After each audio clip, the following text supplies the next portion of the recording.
Sejajar NIM saya 20D10102. Saya akan membacakan Forgive in Christianity menurut pandangan Kristiani. Pengampunan dalam kehidupan dalam kekristenan merupakan konsep salah satu elemen sentral dari kehidupan Kristen, dipandang sebagai tindakan kondisi atau disposisi terhadap dosa pengampunan. Mengingat ungkapan baru oleh Yesus dan terkait erat dengan teologi Antonemen yang dikembangkan oleh Santo Paul, pengampunan menjadi ciri khas gereja pada awal, dan menurut Kisah Rasul pasal 10 ayat 43, ciri kepercayaan pendiri yang melalui pengampunan dosa terjamin. Kata kerja Yunani ini untuk memaafkan digunakan lebih dari 140 kali dalam Perjanjian Baru. Meskipun relatif sedikit dalam surat-surat Santo Paulus, wacana Yesus sendiri tentang pengampunan berlimpah dosa dalam Matius 6 ayat 9-13, di mana orang-orang percaya memohon kepada Allah untuk mengampuni kita yang telah kita lakukan sehingga kita mengampuni mereka yang salah kepada kita. Pada ayat 12 diberikan penekanan lebih lanjut oleh Yesus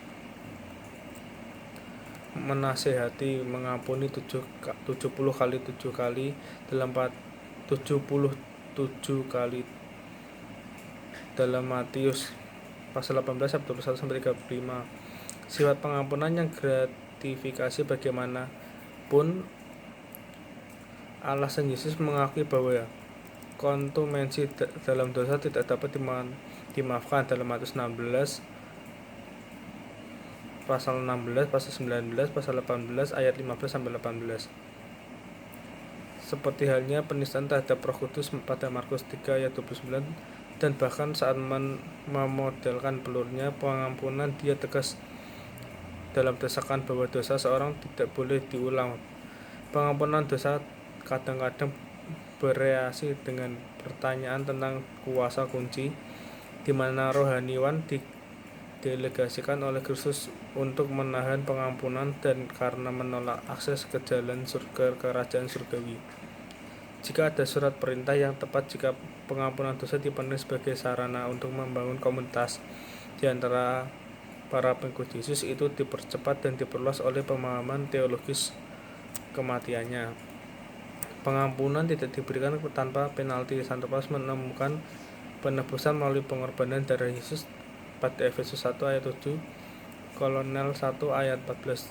Sebuah tindakan pripitatori dan penulisan surat kepada Ibrani kebobolan mencatat bahwa pengorbanan ini dilakukan sekali untuk semua, serta berharap pada ayah gereja mulai merumuskan ritual pengampunan dosa dan menghubungkan ini dengan penebusan dosa publik. Aturan monastik berkontribusi pada tampilan ini yang berusaha untuk menumbuhkan kehidupan kudus pada zaman kuno. Pengakuan aurikular adalah praktik standar. Dewan Gereja menguraikan teori dan metode pengampunan, dan teolog skolatik mengartikulasikan logikanya. Tradisi kasuis dalam teologi moral Kristen mencari cara di mana pengampunan mungkin diperoleh para pendiri. Para reformis pada abad ke-16 menyatakan doktrin kemajuan Katolik remisi hukuman jasmani untuk dosa-dosa yang sudah diampuni oleh Allah. Untuk pertama kalinya, Dewan Trent pada 1551 tidak hanya mengabadikan praktik pengakuan sebagai sakramen bagi gereja universal, tapi juga mengarahkan agar semua orang yang setia yang telah mencapai usia akal melakukan setiap tahun saat ini. Pengampunan memiliki impor ekumenis dan sosial, saling mengangkat pengampunan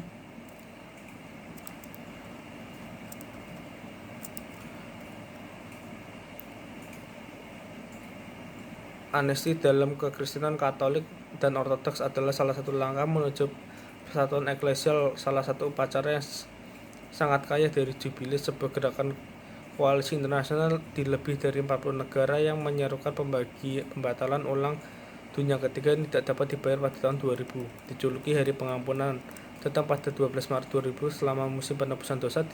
Di sana Paulus 2. Memohon pengampunan Allah atas dosa-dosanya yang dilakukan oleh anggota gereja dan terutama dosa-dosa yang dilakukan oleh atas nama gereja. Baru-baru ini pada Mei 2006, Paus Benediktus XVI menggemakan pendahuluannya. Dalam hal ini, gelombang pengampunan diluncurkan dengan berbagai cara oleh gereja-gereja yang telah tumpah ke ranah sosial, di mana kemanjuran pastoral terlihat dalam organisasi seperti Komisi Kebenaran dan Rekonsiliasi Afrika Selatan, di antara program-program serupa lainnya. Sebagai sarana untuk mempromosikan perdamaian, pengampunan menyembuhkan luka-luka yang diciptakan oleh perselisihan sipil melalui penyesalan yang bersalah, pengakuan publik atas kejahatan mereka dalam konfrontasi akhir, dan penyembuhan oleh korban. Sekian dari saya, terima kasih.